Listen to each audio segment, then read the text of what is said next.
Uh, okay, all of you, good afternoon. First become students. మనం ఈ రోజున skill development course అనబడే కోర్సులో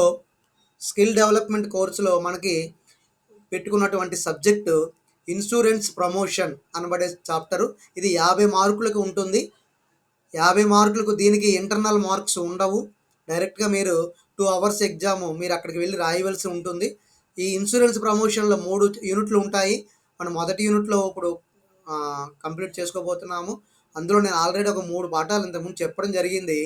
ఈరోజు 4వ పాఠం అవుతుంది ఇది. సో దీనిలో మనకి ఈ లాస్ట్ క్లాస్లో ఇన్సూరెన్స్ యొక్క ప్రాముఖ్యత, అంటే ఇన్సూరెన్స్ యొక్క ఇంపార్టెన్స్ ఏమిటి అనేది చెప్పుకున్నాము.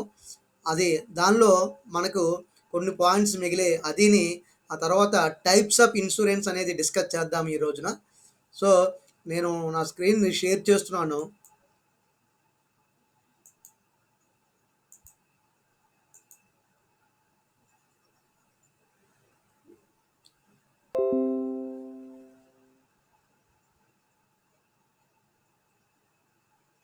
Okay, right.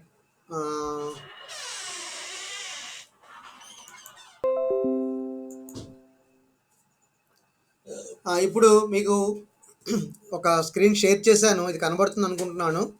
సో ఇప్పుడు దీనికి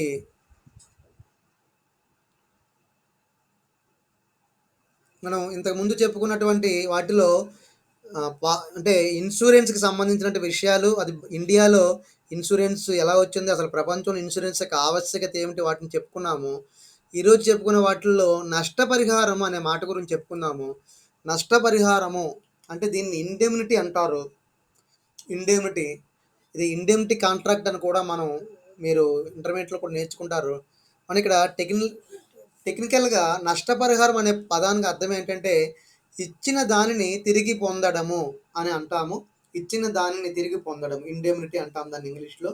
ఏది ఇచ్చినామంటే ఏదైనా ఒక ప్రమాదాన్ని మనం భరించలేము కాబట్టి, అది ఒక నష్టాన్ని భరించలేము కాబట్టి ఆ నష్ట భయాన్ని ఇతరుల మీదకు మన యొక్క నష్టభయాన్ని ఇతరుల మీదకు బదిలీ చేసి ఆ బదిలీకి కొంత అమౌంట్ కట్టి ఎప్పుడైతే నిజంగా నష్టపరిహారం జరుగుతుందో అప్పుడు ఆ నష్టానికి పరిహారాన్ని పొందటం అనేదే ఈ యొక్క ఇండెమ్నిటీ అంటారు, లేదా నష్టపరిహారం అంటారు.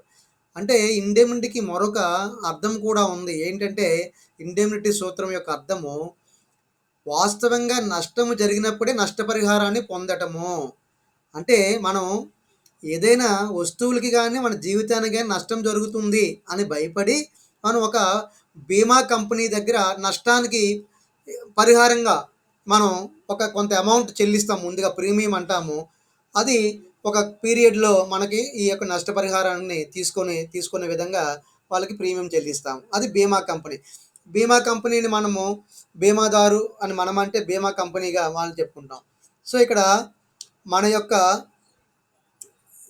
నష్టాన్ని వాళ్ళ మీదకి బదిలీ చేసినట్లుగా చెప్పుకుంటాం. మరి అయితే నష్టపరిహారానికి సంబంధించి 2 రకాల బీమా ఒప్పందాలు ఉంటాయి. అంటే ఇన్సూరెన్స్ కాంట్రాక్ట్స్ అనేవి నష్టపరిహారం విషయంలో 2 రకాలుగా డివైడ్ చేస్తాము. అదేంటంటే నష్టపరిహార విధానము, దట్ ఈస్ పరిహార విధానము అంటే ఇక్కడ ప్రొసీజర్ అన్నమాట. ఆ ప్రొసీజర్ ఎట్లా ఉంటుంది నష్టపరిహారం పొందడం అనేది ఒకటైతే, పక్షాన నష్టపరిహారము లేక పక్షాన పాలసీ అనేది 2 రకాల మాటల్లో మనం గమనిద్దాం. ఏంటి వీటి అర్థాలు అంటే, రాతపూర్వకంగా వీటి మధ్య పెద్ద వ్యత్యాసం గణనీయంగా ఉన్నప్పటికీ ఆచరణలో మాత్రం తక్కువగా ఉంటుంది. అంటే ఏంటి, ఇక్కడ నష్టపరిహారం పాలసీ ప్రకారము అంటే ఒక ఇన్సూరెన్స్ పాలసీ మనం తీసుకున్నాం. నష్టపరిహారం నష్టం జరిగినప్పుడు వాడు ఇస్తాడు మనకి. అందుకోసం ముందుగానే కొంత బీమా ప్రీమియం చెల్లిస్తాం మనం. అయితే నష్టపరిహారం పాలసీ ప్రకారము పాలసీదారు అంటే ఎవరైతే వినియోగదారుడు తన నష్టభయాన్ని కంపెనీకి ట్రాన్స్ఫర్ చేసి ఒక పాలసీ తీసుకున్నాడో అతన్ని పాలసీదారు అంటాము. ఈ పాలసీదారు 3వ పార్టీకి తన చేతుల నుంచి నష్టపరిహారము చేయనంత వరకు బీమా సంస్థ పాలసీదారులకు చెల్లింపు చేయదు. దీని అర్థం ఏమిటంటే, ఏదైనా ఒక ప్రాబ్లం జరిగింది, ఒక నష్టం జరిగినప్పుడు ఇప్పుడు మనం పాలసీ తీసుకున్నాము. నేను ఒక వెహికల్ మీద వెళ్తూ ఎదుటి వ్యక్తిని నేను ఒక డాష్ ఇవ్వడం జరిగింది అనుకుందాం. అక్కడ మూడవ పార్టీ. నేను ఆల్రెడీ వెహికల్‌కి ఇన్సూరెన్స్ చేశాను. ఇక్కడ మూడవ పార్టీ యొక్క వ్యక్తికి గాని, అక్కడ అతని యొక్క స్ బండికి గాని ఏదైనా ప్రాబ్లమ్ జరిగింది. ఇప్పుడు మూడో పార్టీకి మనం నా చేతుల మీద నుంచే నేను అతనికి ముందు పరిహారం చెల్లించేస్తే, నేను ముందు అతనికి అమౌంట్ అంటే ఇద్దరి మధ్య ఒక ఒప్పందం వచ్చింది. ఏమీ ప్రాణహాని అయితే ఏమీ లేదు. కొంత డ్యామేజ్ అయితే అయ్యింది. అప్పుడు ఆ డ్యామేజీకి నేనేం చెప్తాను, సార్ ఈ డ్యామేజీకి ఇంత అవ్వచ్చు. కాబట్టి ఇదిగో ఈ డబ్బులు తీసుకో అని చెప్పి ఆ మూడవ పార్టీకి ఆ మేరకు నష్టపరిహారం ఇచ్చేశాను. ఇచ్చేసి అప్పుడు నేను ఏదైతే ఇలాంటిది జరుగుతుందని ముందుగానే బీమా చేసి ఉన్నాను నా వాహనానికి. కాబట్టి ఇప్పుడు ఆ వాహనాన్ని బీమా చేసినటువంటి ఆ వెహికల్ ఇన్సూరెన్స్ వాళ్ళ దగ్గరికి వెళ్ళి, సార్ ఇలాగ ఒక చిన్న యాక్సిడెంట్ జరిగింది. ఆ యాక్సిడెంట్‌కి మూడో పార్టీకి నేను కొంత డబ్బులిచ్చాను అని అంటే, అప్పుడు బీమా సంస్థ మనకి ఎంత డబ్బులైతే ఇచ్చామో, ఆ డబ్బులు మనం వాళ్ళ దగ్గర నుంచి కవర్ చేసుకోవచ్చనమాట. దానినే నష్టపరిహారం పాలసీ అంటారు. అది నష్టపరిహారం పాలసీ. అంటే ఇక్కడ నష్టపరిహారం పాలసీ అంటే, వాస్తవంగా నష్టపరిహారం చెల్లించినప్పుడే తిరిగి మనము నష్టపరిహారాన్ని ఆ బీమా కంపెనీ నుంచి పొందగలము. మనం ముందు ఇవ్వాలి అన్నమాట ఇక్కడ. మనమే ముందు చెల్లించేయాలి నష్టపరిహారాన్ని. దాన్ని తిరిగి ఈ బీమా సంస్థ నుంచి మనం తీసుకోవడానికి అవుతుంది. అది నష్టపరిహారం యొక్క పాలసీ. అలాగే ఇక్కడ ఒక ఉదాహరణగా మనం గమనిస్తే, మరొక ఉదాహరణ కూడా ఇక్కడ ఇచ్చాడు. ఒక వ్యక్తి మీ ఇంటికి వచ్చి, మీ ఇంటిలో ఉన్నటువంటి తడి నేలపై జారిపడి, వాడికి ఏదో ఒక ప్రాబ్లమ్ జరిగింది. దావా వేసి $10,000 గెలిచాడు. మన దగ్గర నుంచి. అంటే మనం ఇవ్వనన్నాము, కానీ మొత్తానికి అతను దావా వేశాడు. మన పైన ఒక సూట్ ఫైల్ చేశాడు. $10,000 అనుకుందాం ఇక్కడ, గెలిచాడు. ఆ సందర్భంలో నష్టపరిహారం పాలసీ ప్రకారము ఇంటి యజమాని ముందు తన జేబులో నుంచి అతనికి $10,000 చెల్లించిన తర్వాతే, అంటే గవర్నమెంట్ కోర్టు వాళ్ళు ఇమ్మన్నారు, 10,000 ఇచ్చాం. కానీ ఎవరిస్తారు? అంటే నేనంటాను, సార్ ఎలాగో మీకు విషయం తెలిసింది, చాలా రోజులైంది కదా! కోర్టు వాళ్ళు ఇప్పుడు ఒక కేసు తీర్పు చెప్పారు 10,000 ఇమ్మనమని. కాబట్టి మీరు కంపెనీ వాళ్ళు మీరు ఇవ్వచ్చు కదా అని మనం అంటాం. కానీ నష్టపరిహారం అనే పాలసీ యొక్క రూల్ ఏంటంటే, ముందు ఎవరైతే ఇంటి యజమాని ఉన్నాడో, ఎవరైతే ఈ యొక్క పాలసీదారు ఉన్నాడో అతను డబ్బులు చెల్లించేయాలి. ఆ విధంగా తన జేబులో నుంచి అతనికి $10,000 చెల్లించిన తర్వాత అప్పుడు ఆ బీమా కంపెనీ ఇతని దగ్గర నుంచి రికవరీ చేసుకోవచ్చు అనమాట. ఇతనంటే ఆ యజమాని లేదా పాలసీదారు ఎవరి నుంచి పాలసీ తీసుకున్నాడో అతడు, ఆ యొక్క కంపెనీ కూడా. అప్పుడు ఆ యజమాని ఆ డబ్బును 10,000 చెల్లిస్తుందనమాట ఆ కంపెనీ. ఈ విధంగా నష్టపరిహారము అనే పాలసీ తీసుకుంటే, ఆ పాలసీలో ముందు మనమే ఏదైనా అమౌంట్ క్లియర్ చేశాక దానిని తిరిగి మనం వాళ్ళ దగ్గర నుంచి రికవరీ చేసుకోగలుగుతాము. అది. ఇక ఇదే సందర్భంలో పక్షాన చెల్లింపు అని ఒక మాట ఉంటుంది. అంటే ఎవరి పక్షాన, అంటే ఎవరి సైడ్ ఈ యొక్క పేమెంట్స్ ఉంటాయి అనేది. ఈ పక్షాన చెల్లింపు అనే పాలసీలో బీమాదారు ఇచ్చే అవసరం లేకుండా అతని పక్షాన బీమా సంస్థయే ఆ మొత్తాన్ని భరిస్తుంది. ఇక్కడ రెండో పాలసీ ఉంది చూసారా, పక్షాన చెల్లింపు, నష్టపరిహారం చెల్లింపు కాకుండా రెండో పాలసీ ఏంటంటే, పలానా వారి పక్షాన నష్టపరిహారాన్ని చెల్లించడము. ఇప్పుడు ఇందాక జరిగిన ఉదాహరణ మనం తీసుకుంటే, ఆ ఉదాహరణలో నేను అతనికి $10,000 నేను చెల్లించి, అప్పుడు ఆ డబ్బులు కంపెనీ నుంచి తీసుకున్నాను ఇందాక.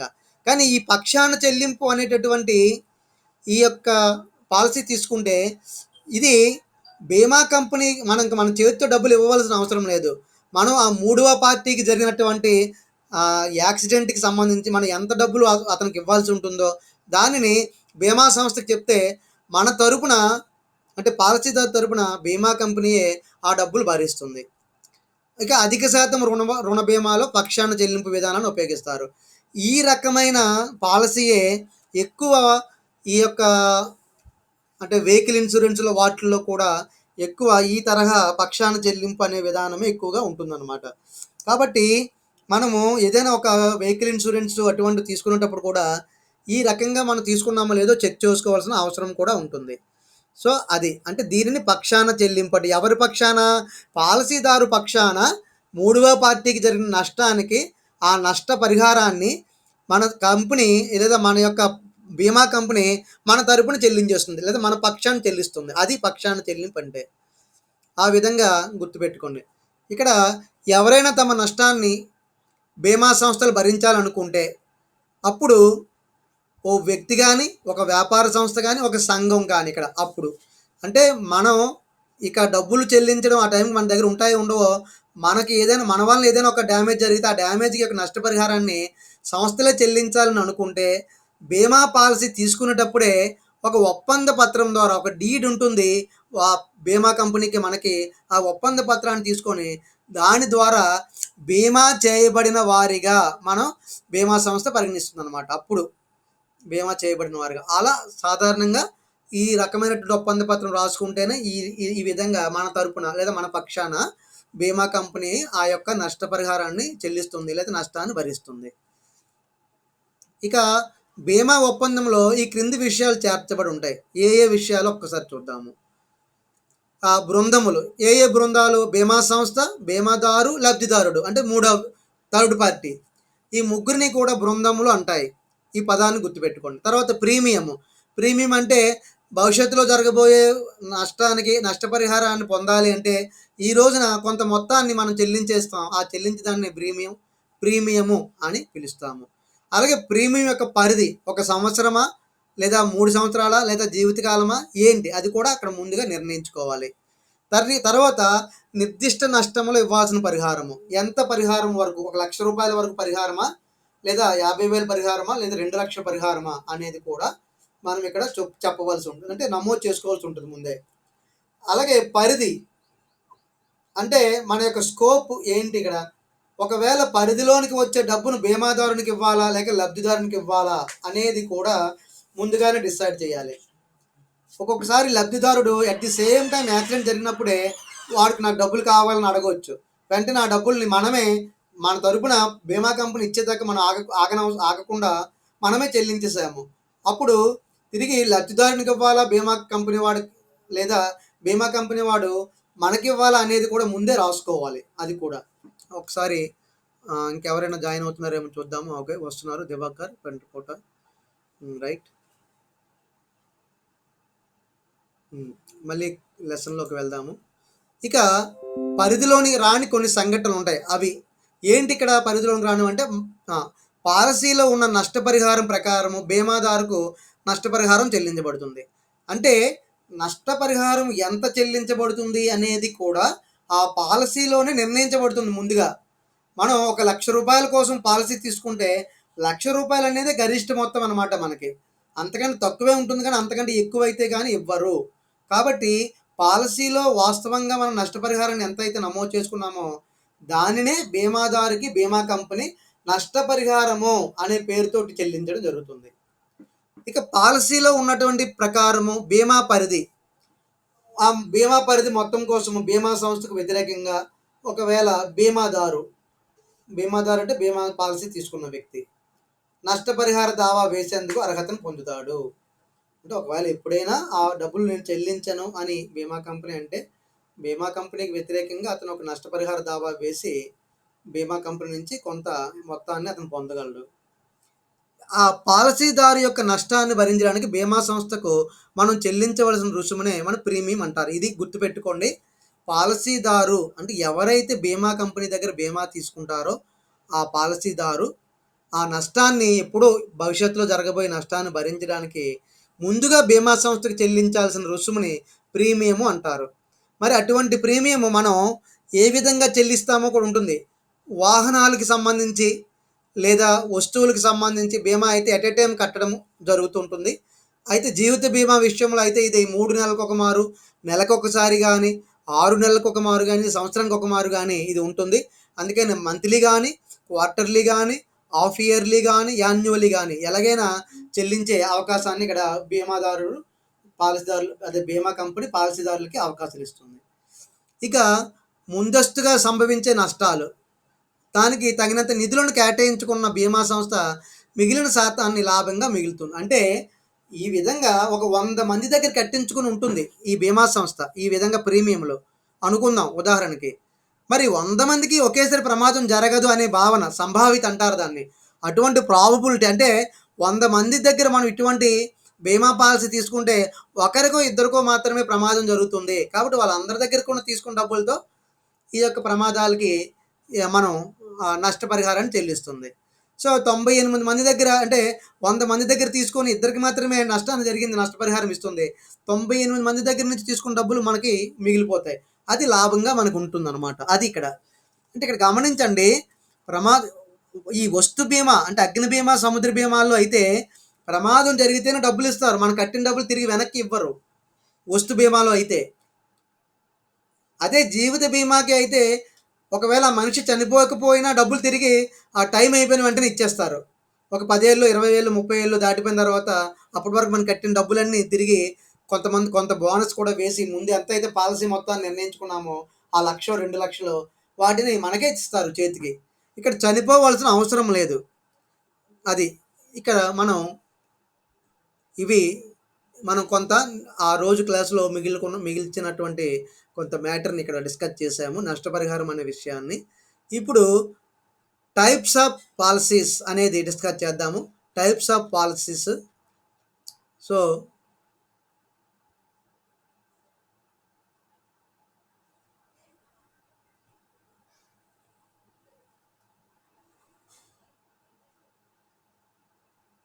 ఒకసారి టైప్స్ ఆఫ్ పాలిసీలో మళ్ళీ ఒకసారి నిర్వచనాన్ని గమనించి వెళ్దాము. ఇక్కడ చూడండి, a contract in which an individual or entity receives financial protection or reimbursement against losses from an company. The company pools clients risks to make payments more affordable for the insured.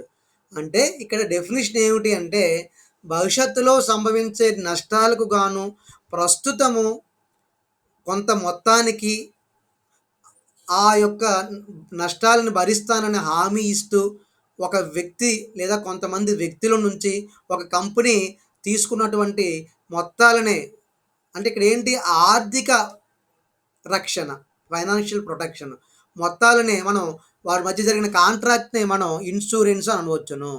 ఇక్కడ pools claims అంటే company ఏం చేస్తుంది, మనలాంటి risk ఎవరెవరికైతే ఉందో నష్ట భయము, risk నాలాగే ఒక వ్యాపారస్తుడికి ఉండొచ్చు, ఇంకో వ్యాపారస్తుడికి ఉండొచ్చు. ఇలా అందరు వ్యాపారస్తుల దగ్గర ఉన్నటువంటి ఆ నష్ట భయాన్ని కొంత డబ్బుల రూపంలో పరిహారంగా ప్రీమియంగా తీసుకొని దాన్ని ప్రతిఫలం అంటాం. ప్రతిఫలంగా తీసుకొని భవిష్యత్తులో ఏదైనా నష్టం జరిగితే ఆ నష్టాన్ని పరిపూర్తి చేస్తానని ఒక హామీ ఇస్తూ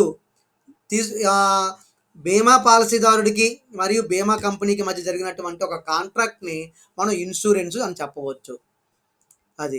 ఇక కొంత ఇన్సూరెన్స్ యొక్క ప్రాముఖ్యత ఏమిటంటే, ఇంతకు ముందు క్లాస్‌లో కూడా ఇది డిస్కస్ చేశాము. మరొకసారి చూడండి, కొత్త వాళ్ళు ఉన్నారు ఈరోజు. Provides protection against occurrence of uncertain events. అనిశ్చితమైనటువంటి సంఘటనలు ఏవైనా మనకు జరిగాయి అనుకుందాం. అవి అనుకోని రావు, అకస్మాత్తుగా జరుగుతాయి. అలాంటి ప్రమాదాలకు మనం అనిశ్చితమైన ప్రమాదాలకి మనం సంఘటనలకు ఏదైనా గురి అయితే వాటి నుంచి రక్షణ పొందేందుకు ఈ యొక్క ఇన్సూరెన్స్ లేదా బీమా అనేది ప్రాముఖ్యత కలిగి ఉంది. అలాగే a cooperative method of spreading risks. అంటే నష్టభయం అనే ఒక పదము నుంచి అనేక మంది వ్యక్తుల ద్వారా, అంటే ఒకరి కోసం అందరూ, అందరి కోసం ఒక్కరు అనే కాన్సెప్ట్‌తో, అంటే దీన్ని కోఆపరేటివ్ మెథడ్ అంటారు. ఇక్కడ గమనించండి, మనలాంటి వ్యాపారస్తులు ఒక 100 మంది వస్తువు ఇన్సూరెన్స్ చేశారనుకుందాం.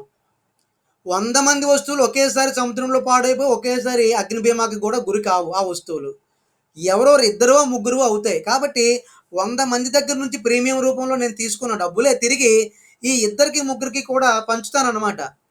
అంటే ఇక్కడేంటి, ఒకరి కోసం అందరూ కట్టారు, అందరి కోసం ఒక్కడు కట్టాడు.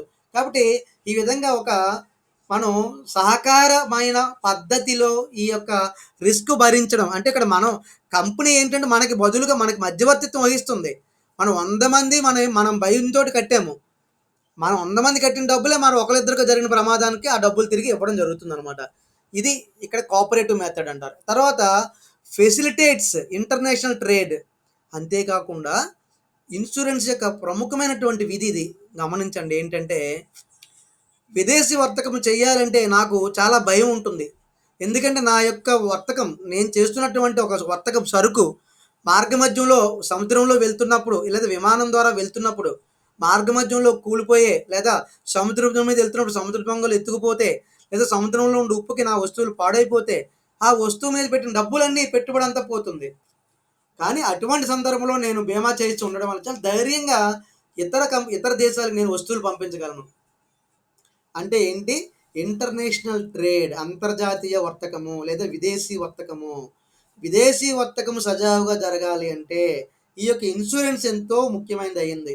ఇన్సూరెన్స్ అనేది ఇంతకు ముందు కూడా మీకు చెప్పాను. వర్తక సదుపాయాల్లో ఒక రకం ఇది. 7 రకాల వర్తక సదుపాయాలు ఉంటాయి అక్కడ. ఎయిడ్స్ టు ట్రేడ్ అంటారు. వర్తకం సజావుగా జరగడానికి అందులో ఒక కారకమే ఇన్సూరెన్స్ లేదా బీమా. సో, ఈ బీమా మనకి ఏం చేస్తుంది? చాలా ధైర్యంగా విదేశాలకి మన సరుకుని పంపించడానికి అవకాశాన్ని కలుగజేస్తుంది. అదే నాకు ఇన్సూరెన్స్ లేదనుకోండి, భయపడుతూ ఉంటాను. ఏమో అసలు పంపించడానికి ఇష్టపడను. మరి నేను పంపించడానికి ఇష్టపడకపోతే మనకి విదేశీ మార్గద్రవ్యం రాదు, విదేశీ వర్తకం చేయకపోతే. కాబట్టి విదేశీ వర్తకం చేయటానికి మనకొక అవకాశాన్ని ఇస్తుందనమాట ఇన్సూరెన్స్ అనేది. అలాగే ఫైనాన్షియల్ సపోర్ట్. అది కాదు. Serves as an agency of capital information. అంటే ఒక మూలధన సమాచారాన్ని మనకి అందించేందుకు ఒక ఇన్సూరెన్స్ మనకొక ఏజెంట్ లాగా వ్యవహరిస్తుంది. ఏజెంట్ యొక్క విధులను నిర్వహిస్తుంది. మనకి క్యాపిటల్ కావాలంటే క్యాపిటల్‌ని ఎలాగ మనం సమకూర్చుకోవాలి అన్న సమాచారాన్ని కూడా ఈ యొక్క ఇన్సూరెన్స్ అందజేస్తుంది. అలాగే ఫైనాన్షియల్ సపోర్ట్. అవసరమైనప్పుడు మన యొక్క ప్రీమియమ్స్‌ని కుదువ పెట్టుకొని మనకి లోన్స్ ఇవ్వడము, అలాగే ఫైనాన్షియల్‌గా మనకి సపోర్ట్ ఇవ్వటం కూడా చేస్తుంది. మనకి డబ్బులు ఇవ్వవలసిన అవసరమే లేదు. మనం పెట్టుబడి పెట్టినటువంటి డబ్బు ఏదైనా ప్రమాదానికి గురైతే, ఆ డబ్బుల్ని తిరిగి చెల్లిస్తానని ఒక భరోసా ఇచ్చింది చూసారా? అదే ఆటోమేటిక్‌గా ఒక మంచి ఫైనాన్షియల్ సపోర్ట్ అని చెప్పవచ్చు. అలాగే మెడికల్ సపోర్ట్. అస్తమానం వస్తువులకే కాదు, మన యొక్క ఆరోగ్యానికి, ఏదైనా మానవుడికి ఉండే అనేక రుగ్మతలకి అవసరం అనుకున్నప్పుడు మెడికల్ సపోర్ట్ కూడా ఈ యొక్క ఇన్సూరెన్స్ వలన వస్తుంది. అలాగే సోర్సెస్ ఆఫ్ ఎంప్లాయ్‌మెంట్. ఇది ఎంతమంది యొక్క నష్టభయం పెరుగుతూ ఉంటుందే, అంతమంది ఇక్కడ పాలిసీలు కడుతూ ఉంటారు. అంతమంది పాలిసీలు కడుతూ ఉంటే, అంత ఎక్కువగా ఇన్సూరెన్స్ కంపెనీలు డెవలప్ అవుతూ ఉంటాయి. ఎప్పుడైతే ఇన్సూరెన్స్ కంపెనీలు డెవలప్ అయ్యాయో, ఆటోమేటిక్‌గా వాటిలో అనేక మంది వ్యక్తులు కూడా ఉద్యోగస్తులుగా నియమించవలసి ఉంటుంది. కాబట్టి సోర్స్ ఆఫ్ ఎంప్లాయ్‌మెంట్ కూడా ఇంక్రీజ్ అవుతుంది అని మనం వీటి యొక్క ఇంపార్టెన్స్ చెప్పుకోవచ్చు. ఇక టైప్స్ ఆఫ్ ఇన్సూరెన్స్ చూద్దాము. టైప్స్ ఆఫ్ ఇన్సూరెన్స్ ఇది మనకి ఒక ప్రశ్నగా ఇంపార్టెంట్ క్వశ్చన్‌గా రావడానికి అవకాశం ఉంటుంది. ఇన్సూరెన్స్ యొక్క రకాలు అని. ఇక్కడ ఇన్సూరెన్స్ యొక్క రకాలు గమనించినప్పుడు ఇన్సూరెన్స్ ఇండస్ట్రీ ఇన్ ఇండియా, మన ఇండియా గురించి చెప్పుకున్నాము. సో, ఇన్సూరెన్స్ ఇండస్ట్రీ మన ఇండియాలో 2 రకాలుగా ఉన్నది. First of all life insurance, జీవిత బీమా. అలాగే సెకండ్ వన్ జనరల్ ఇన్సూరెన్స్, దాన్ని సాధారణ బీమా అంటాము. మన ఎడమ చేతి పక్క మనకు కనబడుతున్నది లైఫ్ ఇన్సూరెన్స్. అంటే ఒకటి జీవితాలకు, ఎవరికైనా ప్రాణానికి రక్షణ కల్పించడానికి ఇక్కడ లైఫ్ ఇన్సూరెన్స్ అనేదాన్ని ఒకదాన్ని జారీ చేస్తాయి. అలాగే ఇక మిగతా వస్తువులకి ఇచ్చే అనేక రకాల పాలసీలను మనం జనరల్ ఇన్సూరెన్స్ లేదా సాధారణమైనటువంటి బీమా అని కూడా చెప్పవచ్చు. అంటే ఇన్సూరెన్స్ ఎన్ని రకాలుగా విభజించబడ్డాయి? 2 రకాలుగా విభజించబడ్డాయి. అవి ఏంటి అంటే లైఫ్ ఇన్సూరెన్స్ ఒకటి అయితే, సాధారణ బీమా ఒకటే అనమాట. జీవిత బీమా, సాధారణ బీమా అని చెప్పుకోవచ్చు. ఇక తరువాత తిరిగి సాధారణ బీమా మనం ఒక 4 రకాలుగా ఇక్కడ గుర్తుపెట్టుకోండి. 4 రకాలుగా ఇంకనూ ఉన్నాయి. కానీ 4 రకాలుగా మెయిన్ అనమాట ఇవి. జనరల్ ఇన్సూరెన్స్ సాధారణ బీమా, తిరిగి వస్తువులకు ఉంటుంది సాధారణ బీమా. కాబట్టి ఆ యొక్క వస్తు సేవలకు ఇక్కడ తిరిగి 4 రకాలుగా వాటిని విభజించవలసి వచ్చింది. అందులో ఫస్ట్ థింగ్ ఏంటంటే మోటార్ ఇన్సూరెన్స్. అంటే ఇక్కడ ఆటోమొబైల్ అనమాట. అంటే మోటార్, ఇక్కడ వాహన బీమా అంటాం దాన్ని. వాహన బీమా. సో, మోటార్ బీమా అనేది లేదా వాహన బీమా అనేది మొదటి రకము జనరల్ ఇన్సూరెన్స్‌లో. తరువాత ఫైర్ ఇన్సూరెన్స్, అగ్ని బీమా. అగ్ని ప్రమాదాల నుండి మనం ఎదుర్కోవడానికి, అగ్ని ప్రమాదాల నుంచి రక్షణ పొందటానికి మనం చేసే ఇన్సూరెన్స్ ఫైర్ ఇన్సూరెన్స్. తర్వాత హెల్త్ ఇన్సూరెన్స్. హెల్త్ అంటే ఆరోగ్య బీమా. ఇది వ్యక్తులు చేస్తారు ఆరోగ్య బీమా. ఏమిటంటే ఆరోగ్యానికి ఒకవేళ ఏదైనా ప్రాబ్లమ్ వచ్చినప్పుడు, ఆ ఆరోగ్య సమస్యల నుంచి మనం గట్టెక్కాలి అంటే, ఆ రుగ్మతల నుంచి మనం ఇల్‌నెస్ అనమాట. ఆ రుగ్మతల నుంచి మనం గట్టెక్కడానికి ఈ కొంత హెల్త్ ఇన్సూరెన్స్ చేస్తాము. ఆ విధంగా కొంత డబ్బులు ఏదైనా మనకు అనారోగ్యంగా ఉన్నప్పుడు మనం ఈ కంపెనీ నుంచి ఈ రకమైనటువంటి పాలసీ తీసుకోవడం వలన మనకి ఈ పాలసీ ద్వారా ఆ ఆసుపత్రి ఖర్చులు, వైద్య ఖర్చులు ఇవన్నీ కూడా చెల్లించబడతాయి. మనం కొంత సేఫ్ అవుతాం అనమాట. చాలామంది ఈ టైంలో చూడండి, కోవిడ్ పాండమిక్ టైంలో ఈ విధంగా ముందు జాగ్రత్తగా చాలామంది హెల్త్ ఇన్సూరెన్స్ పాలసీలు తీసుకున్నవారు ఈ కోవిడ్ వలన ఏదైనా ఒక హాస్పిటల్స్‌లోను వాళ్ళు అడ్మిట్ అయినప్పుడు ఆ హాస్పిటల్ ఖర్చులను ఈ కంపెనీ ద్వారా కొంత మీట్ అవ్వగలుగుతున్నారు. అలాంటి వాటికి హెల్త్ ఇన్సూరెన్స్ ఇక్కడ ఉపయోగపడుతుంది.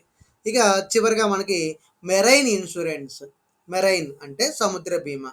ఇక్కడ చూడండి fire insurance, marine insurance almost ఒక వస్తువు ఉత్పత్తి చేయబడినటువంటి వస్తువులకు సంబంధించినటువంటి ఇతర దేశాలకు గానీ, ఎక్కడైనా నిల్వ చేసినప్పుడు గానీ, ఇతర దేశాలకి మనం వాటిని ఎగుమతి చేస్తున్నప్పుడు గానీ, ఈ యొక్క ఇన్సూరెన్స్‌లు ఉంటాయి. అంటే అగ్ని బీమా, సముద్ర బీమా ఈ యొక్క జనరల్ ఇన్సూరెన్స్‌లో చాలా ఇంపార్టెంట్ ఉన్నటువంటి ఇన్సూరెన్స్‌లు అని చెప్పొచ్చు. మనకి అగ్ని బీమా, సముద్ర బీమాలు. ఇక మనం ఇన్సూరెన్స్ 2 రకాలు అనుకున్నాం కదా! అందులో లైఫ్ ఇన్సూరెన్స్, జనరల్ ఇన్సూరెన్స్. ముందుగా లైఫ్ ఇన్సూరెన్స్ అంటే ఏమిటో తెలుసుకుందాం. ఇక్కడ చూడండి ఒక ఫ్యామిలీ ఒక చక్కగా ఆనందంగా ఉన్నటువంటి ఒక ఫ్యామిలీని ఇక్కడ చూపించారు. అంటే ఇక్కడ లైఫ్ ఎవరికి వారే తన యొక్క లైఫ్‌కి ఎటువంటి రిస్క్ లేకుండా ఇక్కడ ఒక పాలిసీ తీసుకున్న వారు ఇంత ఆనందంగా ఉంటారు అని చెప్పడానికే అంటే ఇక్కడ ఆనందం ఎందువల్ల వచ్చింది? భయము. అంటే భరోసా ఉండడం అనమాట. భయం లేకుండా. రిస్క్ మనం మన దగ్గర నుంచి ఆ కంపెనీకి ఇచ్చేసాము. మనకేమైనా అయితే ఆ కంపెనీ చూసుకుంటుంది. అంటే ఆఫ్‌కోర్స్ ఇక్కడ గుర్తుపెట్టుకోండి. లైఫ్ ఇన్స్యూరెన్స్‌లో లైఫ్‌కి ఏదైనా అయితే తిరిగి లైఫ్‌నైతే తిరిగి ఇవ్వదు. కొంత మొత్తాన్ని అయితే మనం ఎంత మొత్తానికైతే ఇన్సూర్ చేశామో, ఆ మొత్తాన్ని అయితే తిరిగి ఇవ్వగలదు. మనం కొంత సర్వైవ్ అవ్వడానికి ఉపయోగపడుతుందనమాట. అది ఇక్కడ అర్థము. అలా ఇన్సూరెన్స్‌ని ఒక్కసారి గుర్తుపెట్టుకుందాం. లైఫ్ ఇన్సూరెన్స్ అంటే if something should happen to you ఏదైనా ఒక అనుకోని ఒక సంఘటన నీకు జరిగినప్పుడు make sure your family is taken care of. నీకు బదులుగా నీ ఫ్యామిలీకి ఒక భరోసాని ఒక అంటే నీవు ఎప్పుడైతే ఆదాయాన్ని సమకూర్చుకునే ఒక వ్యక్తివి ఒక వీధిన పడితే ఒకవేళ ఏదైనా ప్రమాదం జరిగి అప్పుడు కొంత మొత్తం మనం బీమా కంపెనీ నుంచి సమకూర్చడం ద్వారా మనకి బీమా రక్షణ కల్పిస్తుందనమాట. తద్వారా ఎంతో కొంత మొత్తం మనం వీధిన పడిపోకుండా మన ఫ్యామిలీకి ఒక రకమైన భరోసా ఇస్తుంది. ఎంత ఇస్తుందనేది నువ్వు ముందు ఎంత నిర్ణయించుకుంటే అంతే ఇస్తుంది. ఆ మొత్తం వాళ్ళకి సరిపోతుందనుకుంటే 1,00,000 కావచ్చు, ఒక 2,00,000 కావచ్చు, 10,00,000 కావచ్చు. మనం ఎంత చేస్తే ఆ మొత్తాన్ని మనకి లైఫ్ ఇన్సూరెన్స్ తిరిగి కేర్ ఆఫ్ చేస్తుందనమాట. నెక్స్ట్ లైఫ్ ఇన్సూరెన్స్ అనగా ఇక్కడ life insurance is a contract between the policy owner and the insurer. ఇక్కడ గమనించండి policy owner and the insurer ఎవరైతే ఇన్సూర్ చేశాడో ఆ బీమా కంపెనీకి ఎవరైతే ఇన్సూరెన్స్ తీసుకున్నారో ఆ యొక్క బీమాదారుకి మధ్య కుదిరిన ఒక కాంట్రాక్ట్ లేదా ఒప్పందాన్ని మనం జీవిత బీమా అంటారు. ఇక్కడ పాలసీ ఓనర్ అంటే అతని యొక్క జీవితం పైన చేస్తాడు కాబట్టి దీన్ని జీవిత బీమాగా మనం చెప్పుకుంటాము.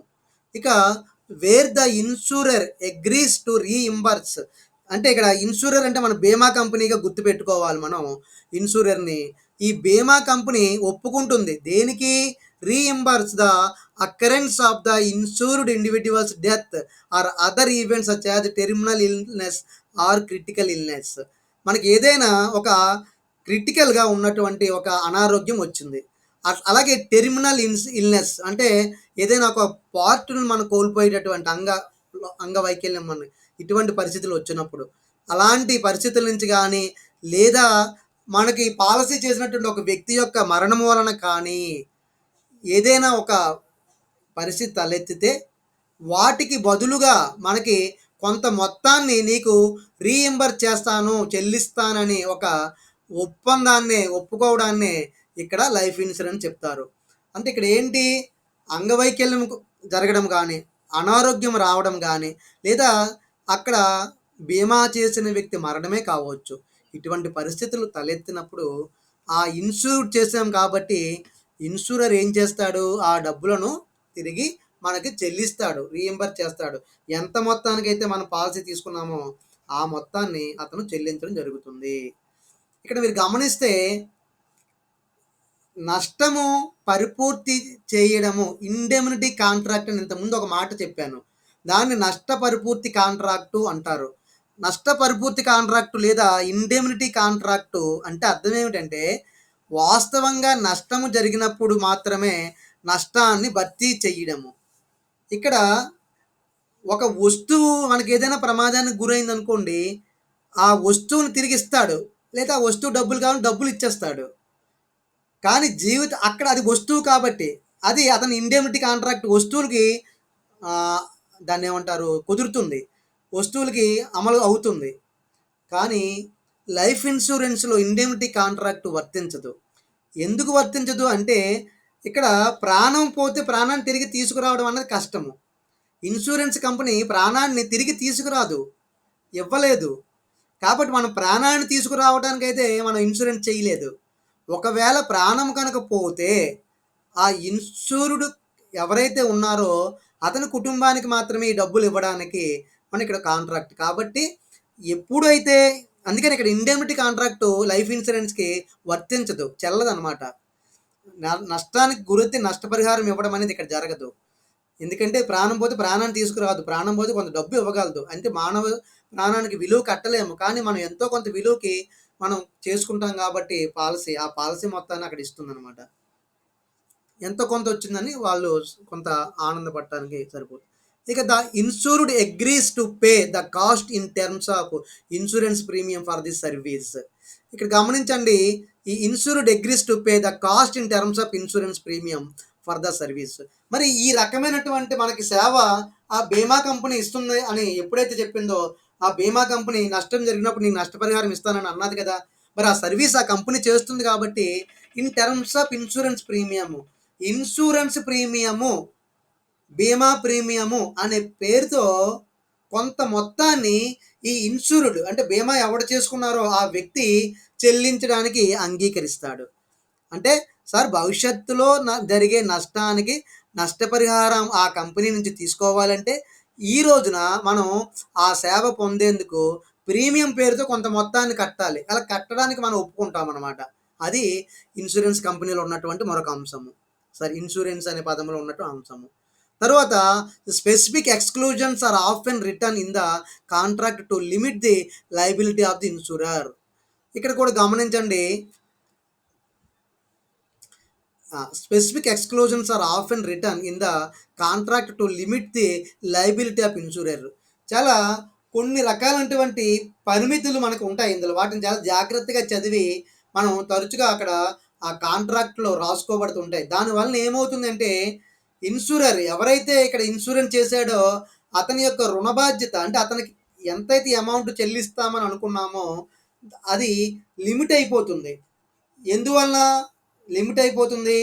మనం ముందు ఈ క్రింది షరతుల వలన ఒకవేళ కనుక నీకేదైనా ప్రమాదం జరిగితే, ఈ క్రింది విధంగా గనక జరిగితే, అప్పుడు నేను పూర్తిగా మొత్తాన్ని ఇస్తాను అని నువ్వు రూ. 1,00,000 కడితే రూ. 1,00,000 ఇస్తాను అని చెప్పి అది ఒప్పుకుంటుంది.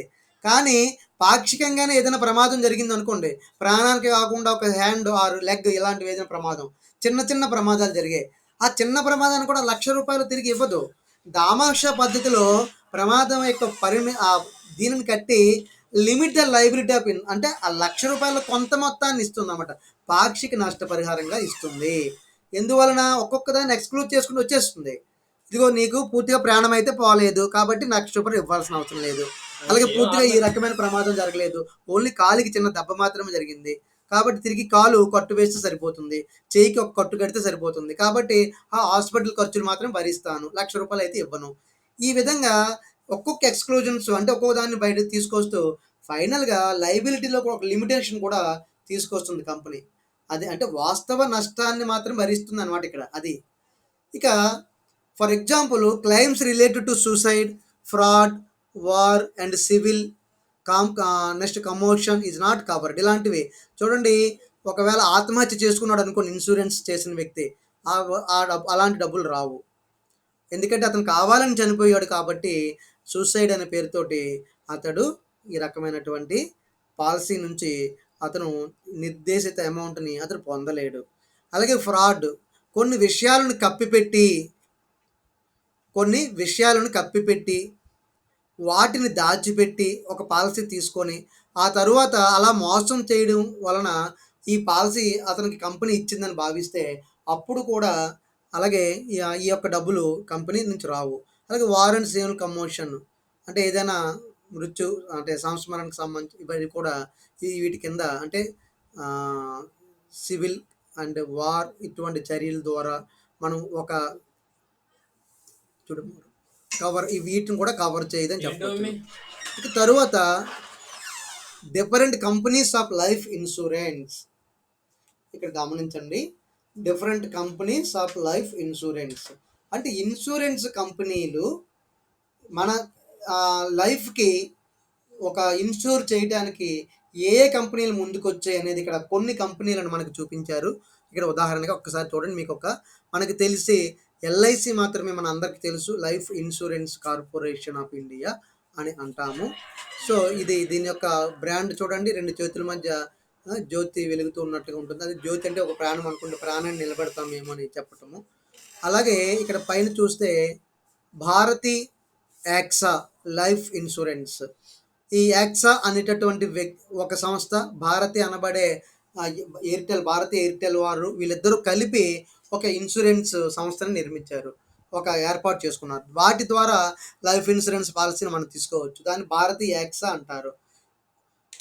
అలాగే హెచ్డిఎఫ్సి లైఫ్, ఇక్కడ కూడా హెచ్డిఎఫ్సి కంపెనీ వారు కూడా ఒక హెచ్డిఎఫ్సి లైఫ్ అనే పేరుతోటి లైఫ్ ఇన్సూరెన్స్ పాలసీని వ్యక్తులకు జారీ చేయడం జరుగుతుంది.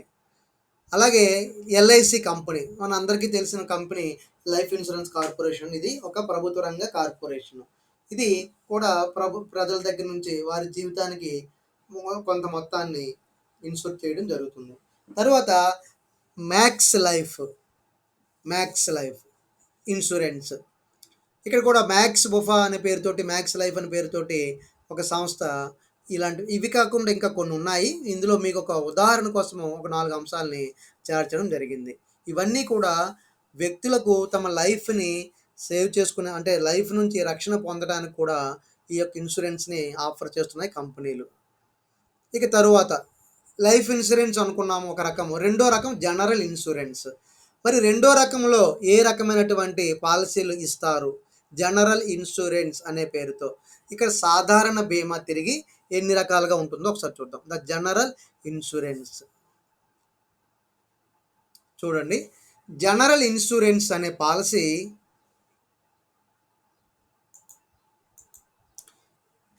జనరల్ ఇన్సూరెన్స్ వాటి కింద ఎన్ని రకాల పాలసీలను చూద్దాం. Insuring anything other than human life is called as general insurance. General ఇన్సూరెన్స్గా లేదా సాధారణ బీమాగా మనం దేని గురించి చెప్తామంటే, ఏదైతే హ్యూమన్ లైఫ్కి సంబంధించిన ఇన్సూరెన్స్ కాదో అటువంటి కానీ ఏ ఇన్సూరెన్స్ అయినా మనం సాధారణ బీమా అనవచ్చు.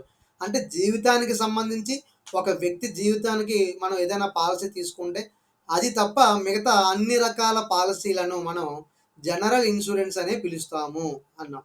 అలాగే examples are insuring property like house. అంటే ఇంకా ఇక్కడ ఉదాహరణలు చెప్పుకోవాల్సి వస్తే, ఒక హౌస్కి మనం ఇన్సూరెన్స్ చేసాము. అలాగే ఇంకా ఏదైనా వస్తువులకి కూడా మనం, ప్రాపర్టీస్ కాకుండా ఏదైనా వస్తువులకు కూడా ఇన్సూరెన్స్ చేస్తాం. ఏంటి ప్రాబ్లము? ఆ వస్తువుల్ని లేదా హౌస్లో ఉన్న వీటిని ఎక్కడైనా దొంగతనానికి లేదా చోరీకి గురవుతుందేమో అని భయపడి కానీ, లేదా అనుకోని యాక్సిడెంట్ డ్యామేజ్ అవుతుందని, అలాంటి వాటికి కూడా మనం ఈ రకమైన జనరల్ ఇన్సూరెన్స్ చేయటము జరుగుతుంది.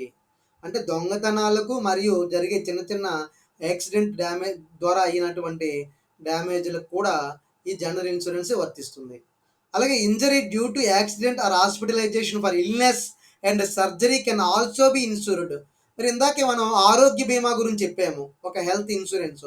అందులో ఇక్కడ ఇదే ఇంజరీ, ఏదైనా ఒక చిన్న యాక్సిడెంట్ ద్వారా ఒక చిన్న గాయం అయ్యింది, ఒక ప్రమాదము, అది కానీ మనం హాస్పిటలైజ్ అయిపోయాం, ఒక ఇల్నెస్ వల్ల, అనారోగ్యం సమస్యల వల్ల హాస్పిటలైజ్ అయ్యాము.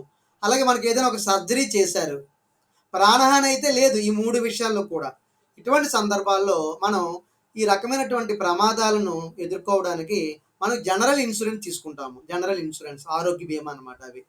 సో ఇది అవుతుంది. ఒక్క ప్రాణానికి ప్రాబ్లం ఉండి ప్రాణం పోతే ప్రాణం బదులుగా ప్రాణం ఇవ్వదు, కానీ డబ్బులు ఇవ్వడానికి మనం చేసుకునేది ఇక్కడ లైఫ్ ఇన్సూరెన్స్ అవుతుంది. ఇంకా అదర్ దాన్ లైఫ్ ఇన్సూరెన్స్లో ఉన్న అంశాలన్నీ కూడా జనరల్ ఇన్సూరెన్స్ గానే మనం చెప్పవచ్చును.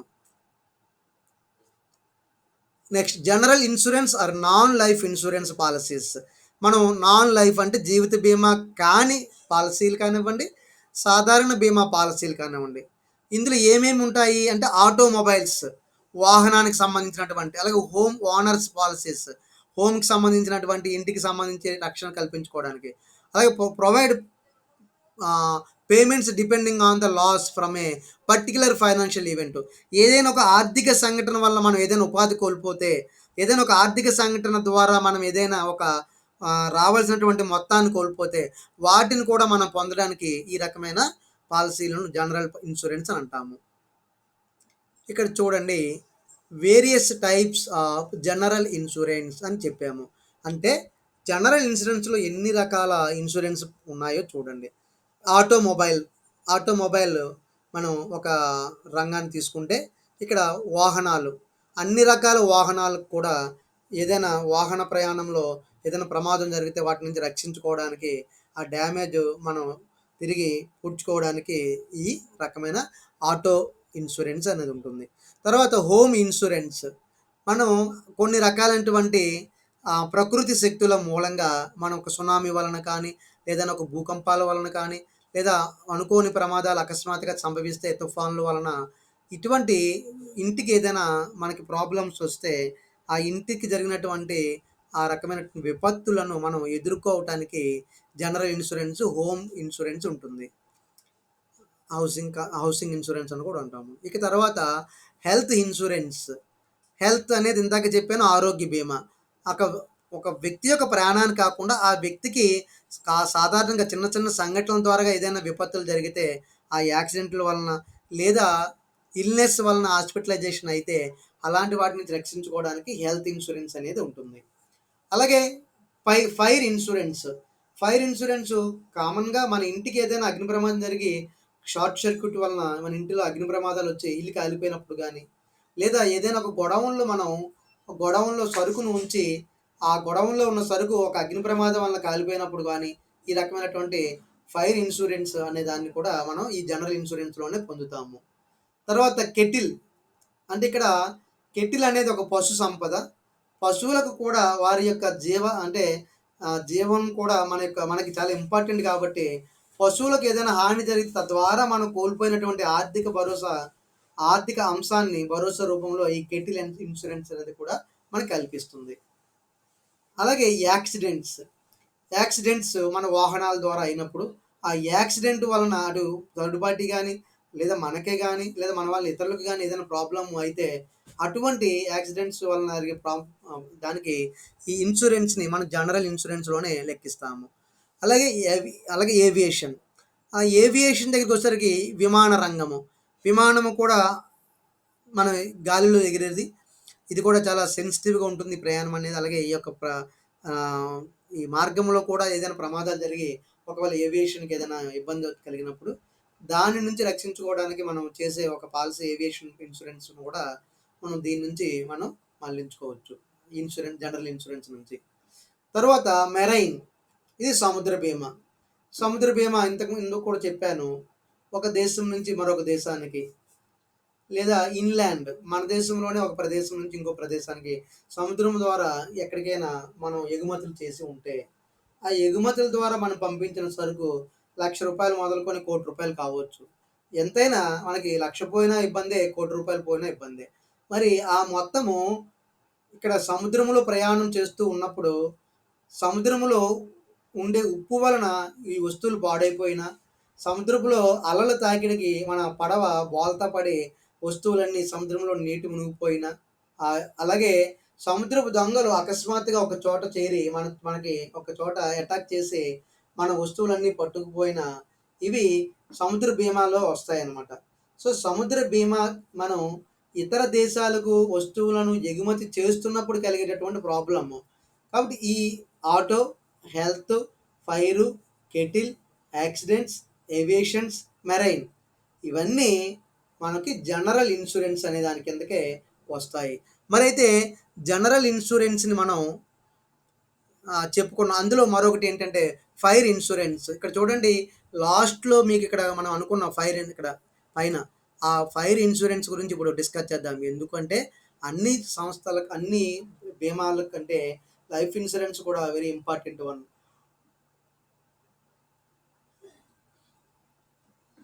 ఫైర్ ఇన్సూరెన్స్ చూడండి, ఇక్కడ ఫైర్ ఇన్సూరెన్స్, ఫైర్ వర్కర్స్ వాళ్ళొచ్చి మనకి ఫైర్ సేఫ్టీ అధికారులు ఈ ఫైర్‌ని ఆపడానికి వస్తున్నారు.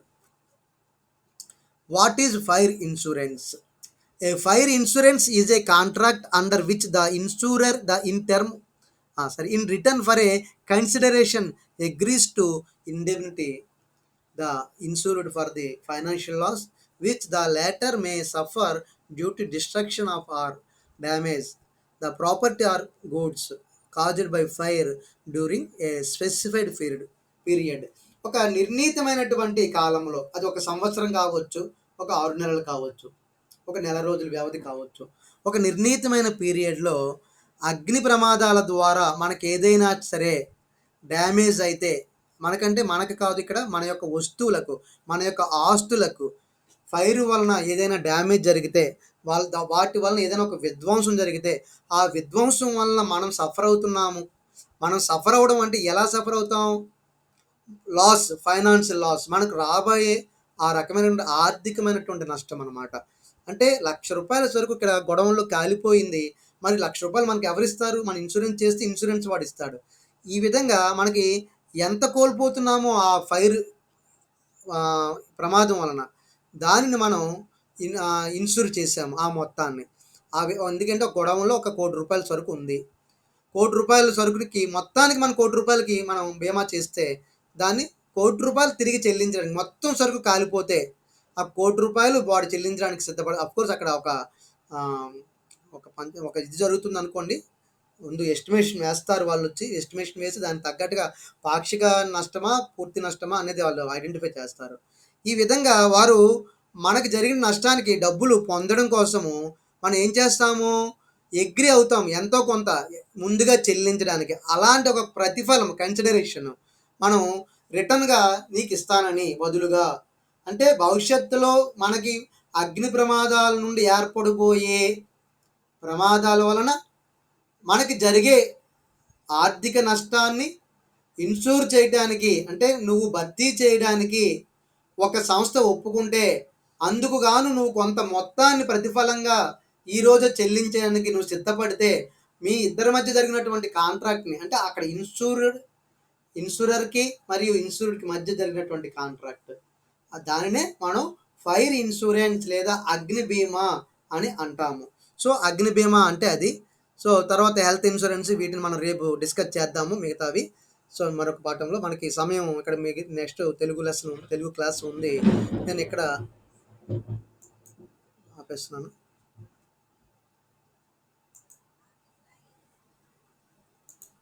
Okay, sharing ఆపుతున్నాను.